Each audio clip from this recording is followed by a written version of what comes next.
Assalamualaikum dan salam sejahtera. Nama saya Muhammad Azwan Mazuki, nombor matrik 66799.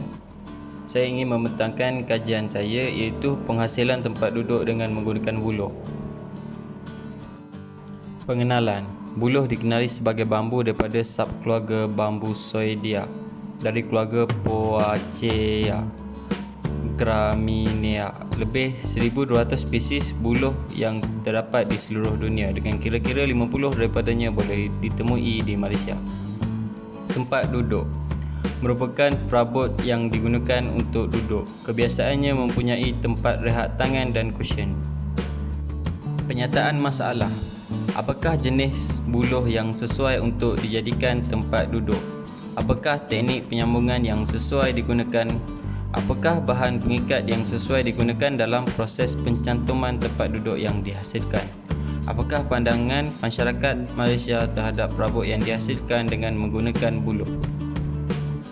Objektif kajian untuk mengkaji jenis-jenis buluh yang sesuai digunakan untuk menghasilkan tempat duduk, untuk menghasilkan tempat duduk yang diperbuat daripada buluh, untuk membuat validasi tentang penerimaan masyarakat tentang produk yang diperbuat daripada buluh.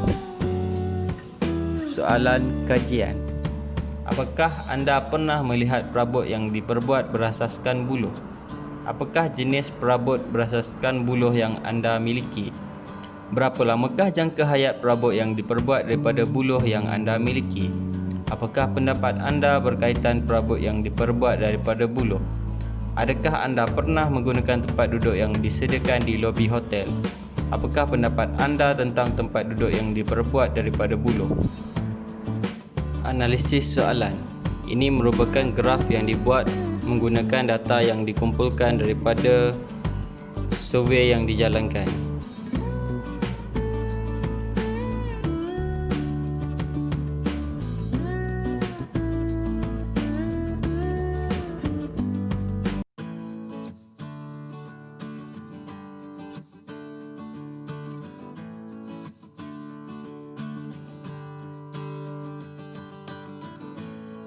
Literature review. Pandangan keseluruhan terhadap buluh berdasarkan industri di Malaysia. Buluh dikenali sebagai bambu daripada subkeluarga Bambusoidea dari keluarga Poaceae Gramineae.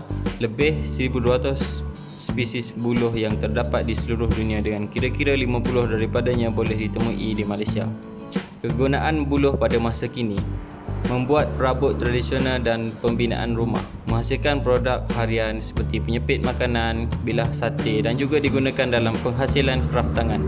Buluh juga turut digunakan sebagai komponen dalam industri pembinaan, contohnya seperti menara jam buluh di Pangkalan Hulu, Perak, dan masjid buluh di Gua Musang, Kelantan.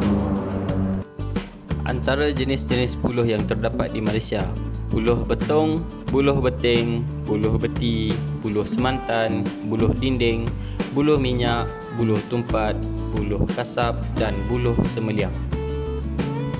Tempat duduk ataupun seat merupakan sebuah perabot yang digunakan untuk duduk. Kebiasaannya mempunyai tempat rehat tangan dan cushion. Jenis-jenis tempat duduk ialah bangku dan sofa. Tempat duduk ini biasanya terdiri daripada 3 tempat duduk, 3-seater, 2 tempat duduk, 2-seater ataupun loft seat, 1 tempat duduk iaitu single-seater atau 1-seater. Metodologi menggunakan kaedah kuantitatif, menggunakan survey ataupun borang soal sidik untuk mendapatkan maklumat daripada responden.